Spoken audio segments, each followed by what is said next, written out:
وہ پوری دنیا سے لوگ آتے ہیں الحمدللہ، سینکڑوں لوگ ہر اتوار کو آتے ہیں، اور صرف اتوار کو ہی ملاقات ہوتی ہے، اس کے علاوہ نہیں، کیونکہ میری کوئی ایک جگہ نہیں جہاں پہ میں ہوں، اور نہ میں نے کوئی اس طرح کا کوئی آستانہ بنایا کہ لوگ مجھے آ کے ملیں.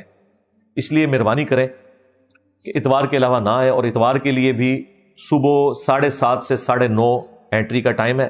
ناشتہ آپ نے یہیں کرنا ہے آ کے، اور کھانا ہم نے گھر کا کھانا بنوایا ہوتا ہے. ایک تو آپ کی بچت بھی ہو جائے گی، دوسرا آپ کے معدے کی بچت بھی ہو جائے گی. کھانا ادھر ہی آ کے آپ ناشتہ کیا کریں. یہ ان سموسوں اور دودھ پتی کے علاوہ ہے جو آپ کو یہاں پہ سرو کی جاتی ہے. ناشتہ سب کو ملتا ہے. 7:30 بجے سے 9:30 تک انٹری کا ٹائم ہے. جو لوگ دور سے آنے والے ہیں وہ ایک دن پہلے آ جائیں. جہلم میں بڑے سستے ہوٹل مل جاتے ہیں، تو مہنگے والے ہوٹل بھی ہیں، سستے بھی بہت ہیں. وہ ایک دن پہلے آ کے ہوٹل میں رہ لیں. اور جو لوگ قریب کے ہیں وہ بھی اس طرح مینج کریں کہ وہ لیٹ سے لیٹ 9 بجے تک یہاں پہ پہنچ جائیں، تاکہ آ کے ریلیکس ہوں. پروگرام بھلے 9:30 10 10:15 شروع ہو، لیکن آپ کو 9 سے پہلے یہاں پہ آ جانا چاہیے. واش روم یوز کرنا ہے کسی نے، یہاں پہ ہمارے فرحان بھائی جو لائف سٹوری سیشن ریکارڈ کر رہے ہوتے ہیں اس میں کسی نے اپنی ویڈیو ریکارڈ کروانی ہے وہ کروائے. ناشتہ کرے، دودھ پتی پینی ہے وہ پیے تسلی سے. تو ملاقات والا معاملہ یعنی وہ الحمدللہ بلا ناغہ ہوتا ہے. پھر بھی اگر کسی کو کوئی گائیڈ لائنس چاہیے ہوں تو ہماری اکیڈمی کے نمبر پہ صبح 9 سے 5 بجے تک کھلا ہوتا ہے. واٹس ایپ بھی بنا ہوا ہے، اور ڈائریکٹ سیل فون پہ کال کریں 032159000162. اس پہ آپ کال کر کے گائیڈ لائنس لے سکتے ہیں. یہاں جتنے لوگ بھی ملاقات کے لیے آتے ہیں نا، ان سے میری ریکویسٹ یہ ہے کہ کوشش کریں ایک ہی دفعہ آیا کریں، سوائے اس کے کہ آپ کو کسی دوست کو ساتھ لانا پڑے یا کسی رشتہ دار کو، تو ٹھیک ہے آپ دوسری بار تیسری بار بھی آ سکتے ہیں. ادروائز کوشش کریں ایک بار ہی آئیں، کیونکہ ہمارے پاس اتنی جگہ نہیں کہ ہم اس کو مینج کر سکیں. ابھی یہ پچھلے دنوں میں تو یہ حالت تھی کہ نیچے روڈ تک لوگ ہوتے تھے، کیونکہ میں دیکھ رہا تھا کچھ لوگ ریگولرلی آنا شروع ہو گئے. ظاہر ہے ادھر بیٹھنے کا جو ٹیسٹ ہے وہ زمین و آسمان کا فرق ہے، یہ آپ کو فیل ہو گیا. تو آپ میں سے کتنے لوگ ہیں جو آج پہلی دفعہ آئے ہیں؟ آپ دیکھ لیں 90% سے زیادہ لوگ ہر دفعہ پہلی دفعہ ہی آتے ہیں. انہیں ہم یہی ریکویسٹ کرتے ہیں کہ کوشش کریں اگلی دفعہ آپ نہ آئیں. یہ نہیں کہہ رہے تبلیغی جماعت کی طرح کہ اگلی دفعہ 2 بندے ساتھ لے کے آئیں، نہ ہمیں ضرورت نہیں میرے بھائی. میں یہاں بیٹھ کے پوری دنیا کو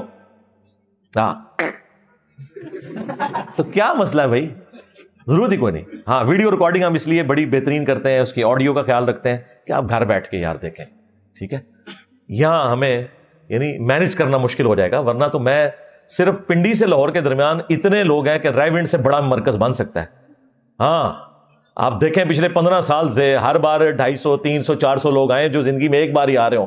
آپ ذرا کیلکولیٹ کرنا شروع کریں.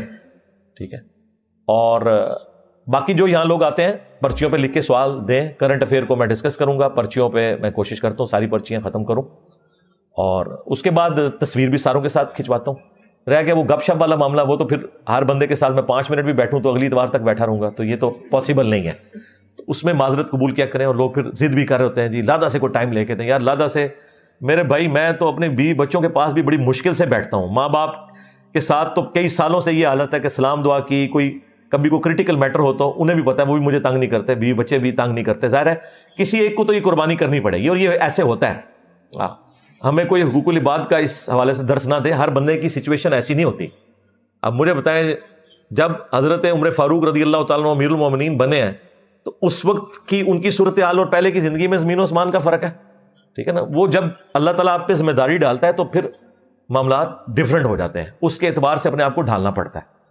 آپ دیکھیں میری لائف کو جو تھریٹس ہیں اس کو اگر آپ دیکھیں تو میری آزادی تو ختم ہو چکی ہے. میں تو وہ بندہ ہوں جو میں عصر سے مغرب جو ہے وہ کسی ریڈی پہ کھڑے ہو کے گول گپے کھانے والا، ہاں جی چاٹ کھانے والا بندہ.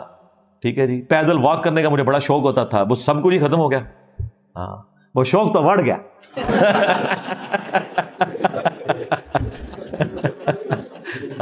چلے اس لفظ کو اپنا بڑی پذیرائی مل گئی ہے، یہ نیگیٹو معنوں میں نہیں استعمال ہوتا. وہ جب سے ہمارے پٹھان بھائی نے یوز کیا نا، تو یعنی یہ اس معاملے میں ہے کہ یعنی وہ تو اپنی موت اب مر گیا، اب تو میں اس کو کر نہیں سکتا. ٹھیک ہے نا، تو پھر میں سوچتا ہوں کہ یار کیا آرمی چیف پرائم منسٹر بھی اس طرح زیادہ نہ گھوم سکتے ہیں پاکستان میں؟ D G I S I نہیں تو یار وہ لوگ ملازم پیشہ ہو کے اس طرح زیادہ نہ نہیں گھوم سکتے. میں تو پھر بھی ایک اس کاز کے لیے کام کر رہا ہوں جو امت لیول کی ہے. جو 3 سال کے لیے نہیں ہے کہ جب تک میری نوکری ہے، نہیں، یہ نوکری تو پکی ہے، یہ تو اللہ کی نوکری ہے، اس کے نبی صلی اللہ علیہ وآلہ وسلم کی غلامی ہے الحمدللہ، اور یہ لیگیسی دن بدن اللہ کے فضل سے پھیلتی جا رہی ہے الحمدللہ۔ تو پھر میں کہتا ہوں کہ کوئی مسئلہ نہیں ہے، اگر لوگ اپنی نوکری کی خاطر، اپنے ملک کی خاطر یا کسی اور وجہ سے اس طرح کی قربانیاں کر سکتے ہیں، ہم اللہ کے لیے نہیں کر سکتے تو ٹھیک ہے۔ اسی لیے ہم نے اپنے کسی اسٹوڈنٹ کو اجازت نہیں دی ہے کہ وہ توپ کے منہ کے آگے آئے، نہیں، کسی سے دعوت کا کام کرنا ہے اس کو آپ قرآن کی آیات اور احادیث شیئر کروائیں، یا زیادہ سے زیادہ کوئی نارملائز ہو جائے تو ہماری ویڈیوز شیئر کروائیں۔ خود کوئی ویڈیو بنا کے سامنے آنے کی ضرورت نہیں ہے، سوائے ان لوگوں کو جو اس کا وزن اٹھا سکتے ہیں، ادروائز کوئی چیمپئن بننے کی ضرورت نہیں ہے، وزن اٹھانے کی بھی ضرورت نہیں ہے، کیونکہ ہر بندہ میری طرح کی زندگی نہیں گزار سکتا۔ یہ نہ ہو کہ آپ دین کا کام کرنا ہی چھوڑ دیں، پھر تو آپ دعوت کا کام کریں۔ دعوت میں ٹھیک ہے، کسی کو اگر آپ شیئر کرائیں گے میری ویڈیو، وہ 4 گالیاں مجھے نکالے گا، 2 آپ کو نکالے گا، آپ کو ونریبل نہیں کرے گا۔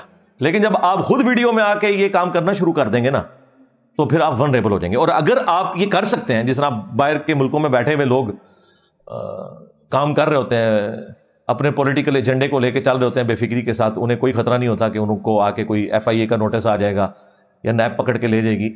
تو اگر آپ باہر کے ملکوں میں بیٹھے ہوئے ہیں اور آپ کو کسی کوئی جہادی سو کالڈ تنظیم کا خطرہ نہیں ہے کہ وہ اسلام کے نام کے اوپر آپ کو شہید کرے گی، چندے لے گی، یہود و نصارہ سے شہید مسلمانوں کو کرے گی، تو آپ بھلے پھر کام کریں، اچھی بات ہے۔ لیکن یہ نہ مولویوں سے پنگا لینے کی ضرورت ہے، محنت عام بندے پہ کرنی ہے، اور وہ بھی کرنی ہے قرآن کی آیات اور احادیث دکھا کے۔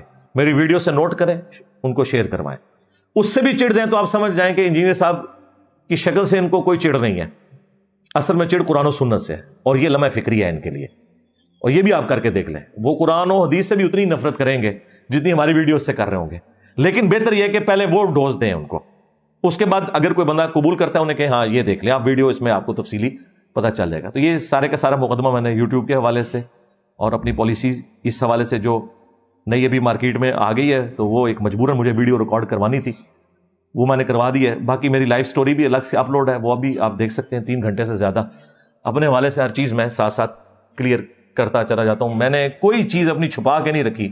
ایک ٹاپک تھا میری زندگی کا جو میں نے اپنی جاب کی ریٹائرمنٹ کیوں لی اور اسٹیبلشمنٹ کا اور میرا کیا اختلاف چل رہا تھا، جو میں نے کبھی کیمرے میں بیان نہیں کیا تھا، وہ بھی کچھ عرصہ پہلے میں نے اپلوڈ کر دیا، تاکہ یہ نہ ہو کہ میری موت کے بعد اس کو کوئی ایک ویک پوائنٹ کے طور پر پریزنٹ کرے، میں خود ہی بتا دوں کہ مسئلہ کیا ہے۔ تو ابھی میری زندگی کا کوئی ایسا پہلو نہیں ہے جو میں نے پبلکلی سامنے نہ رکھا ہو۔ باقی یہ ہو سکتا ہے آپ کے علم میں نہ ہو، آپ ویڈیو میں تلاش کریں، میں نے بیان کر دیا ہوگا۔ ہر بندے کو تو میں نے نہیں بتانا کہ میری نجی زندگی کیسی ہے یا میرے دعوت کے حوالے سے مصروفیات کیا ہیں، میں اپنی سیکیورٹی کو کیسے مینیج کرتا ہوں، ٹھیک ہے، یہ سارے معاملات ہر بندے سے میں نے ڈسکس نہیں کرنے۔ جتنی ضرورت تھی میں نے ویڈیوز میں ریکارڈ کروا دیا تاکہ اس میں کوئی ہینکی پھینکی نہ کر سکے۔ اور اللہ کے فضل سے ہمارے اسٹوڈنٹس اتنے سمجھدار ہیں کہ کوئی کتنا بھی پروپیگنڈا کرے، کوئی مذہبی جماعت کرے، پولیٹیکل جماعت کرے، انہیں پتہ ہوتا ہے کہ انجینئر صاحب نے یہ بات اس طرح نہیں کی ہوگی، اس طرح ہوگی۔ اور اس کا سب سے آسان ثبوت یہ ہے کہ جو کوئی میرا کٹا ہوا کلپ بھیجے اس سے کہو بھائی پورا کلپ بھیج، اور ٹائم قیامت تک کی نہیں آئے گا، کیونکہ اس کے پاس بھی کٹا ہوا آئے گا۔ وہ پوری ویڈیو اس نے دیکھی ہوتی تو اسے پتا ہوتا کہ یہ بات یہاں سے سٹارٹ ہو کے یہاں پہ ختم ہوئی تھی۔ تو اس لیے میں نے اس کو ضروری سمجھا۔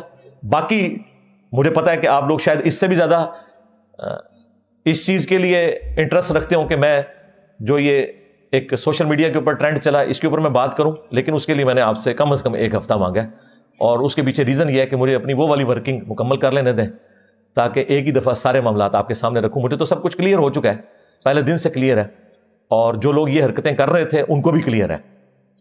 میں صرف اشارتاً آپ کو بتا دوں، ان میں سے کئی لوگ ایسے ہیں جب ان کو میں نے فون کیا تو ہاتھ پاؤں ان کے پھول گئے، علی بھائی حکم کریں ابھی ویڈیو ڈیلیٹ کر دیتے ہیں۔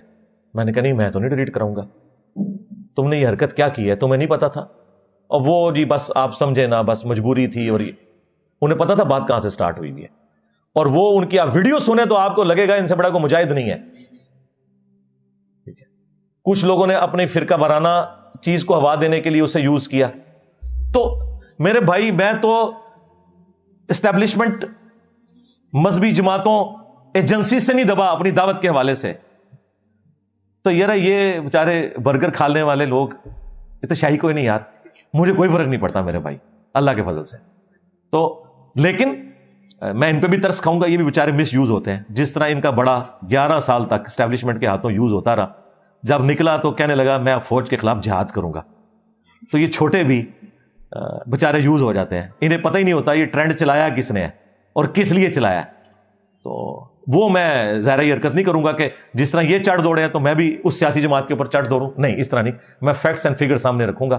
باقی یہ کہ ان کی طرف سے مجھے آفیشیل ای میلز بھی آئیں کہ جی دیکھیں ہم نے آفیشیلی کوئی اس طرح کی حرکت نہیں کی ہے، اس لیے کہ میں کوئی ریبٹل نہ کروں. تو میں کوئی بیوقوف تو نہیں ہوں، مجھے پتہ ہے کیا ہو رہا ہے.